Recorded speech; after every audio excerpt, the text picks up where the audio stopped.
బర్రెలక్క ఈ పేరు తెలియని తెలుగువారు లేరంటే అతిశయోక్తి కాదు. మొన్నటి వరకు కేవలం సోషల్ మీడియాలో ఫాలో అయ్యే వారికి మాత్రమే ఆమె తెలుసు. కానీ తెలంగాణ అసెంబ్లీ ఎన్నికల వల్ల బర్రెలక్క అలియాస్ కర్నె శిరీష పేరు 2 తెలుగు రాష్ట్రాల్లో మారుమోగిపోయింది. ఎన్నికల్లో ఆమె కొల్లాపూర్ నుంచి స్వతంత్ర అభ్యర్థిగా పోటీలో నిలబడడం సంచలనంగా మారింది. ఈ ఎన్నికల్లో ఆమె నిరుద్యోగుల తరపున నామినేషన్ వేసింది. ప్రత్యక్షంగా పరోక్షంగా ఎందరో బర్రెలక్కకు మద్దతుగా నిలిచారు. అయితే ఈ ఎన్నికల్లో ఆమె ఓడిపోయింది. కానీ జనాలు మాత్రం ఎన్నికల ఫలితాల వేళ బర్రెలక్కకు ఎన్ని ఓట్లు వచ్చాయో తెలుసుకోవడానికి విపరీతమైన ఆసక్తి చూపారు.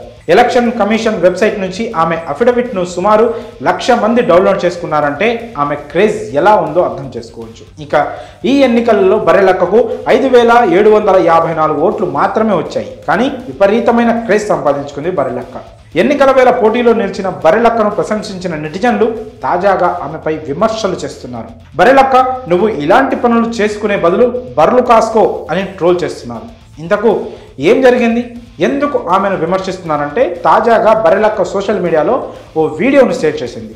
దానిలో ఆమె జ్యోతిష్యం చెప్పే ఓ గురువు గురించి చెప్తూ పోయింది. ఎవరికైనా సమస్యలుంటే గురువు గారిని సంప్రదించాలంటూ నెంబర్ కూడా ఇచ్చింది. అంతేకాక చాలామంది గురువు గారికి కాల్ చేసి తన నెంబర్ ఇవ్వమని అడుగుతున్నారని చెప్పుకొచ్చింది శిరీష. ఈ వీడియో మీద ప్రత్యేక వశీకరణ స్పెషలిస్ట్ అంటూ ఓ ప్రోమో కూడా కనిపించింది. ఇక ఈ వీడియో చూసిన జనాలు తెలంగాణ అసెంబ్లీ ఎన్నికల వేళ విజిల్ గుర్తు మీద పోటీ చేసి విజిల్ బ్లోయర్ల అందరికీ ఆదర్శంగా నిలిచిన బర్రెలక్క ఇప్పుడు ఇలా ఓ జ్యోతిష్కుడిని ప్రమోట్ చేయడం నిజంగానే తమను షాక్కు గురి చేసిందని అంటున్నారు. నిన్ను చాలా మంది ఆదర్శంగా తీసుకున్నారు, అలాంటిది ఇలాంటి వారిని ప్రమోట్ చేయడం ఏంటి?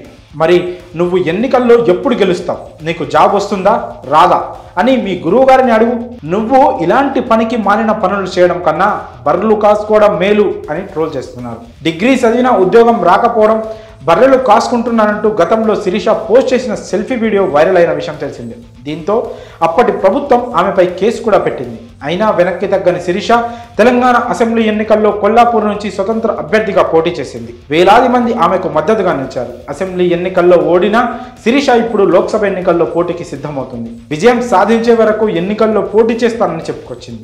అలాంటిది ఇప్పుడు ఇంత సడన్ గా గురువు గారంటూ ఎవరో జ్యోతిష్కుడిని ప్రమోట్ చేయడాన్ని నెటిజన్లు తప్పుపడుతున్నారు. మరి బర్రెలక్క అలియాస్ శిరీష జ్యోతిష్యాన్ని ప్రమోట్ చేయడంపై మీ అభిప్రాయాన్ని కామెంట్స్ రూపంలో తెలియజేయండి.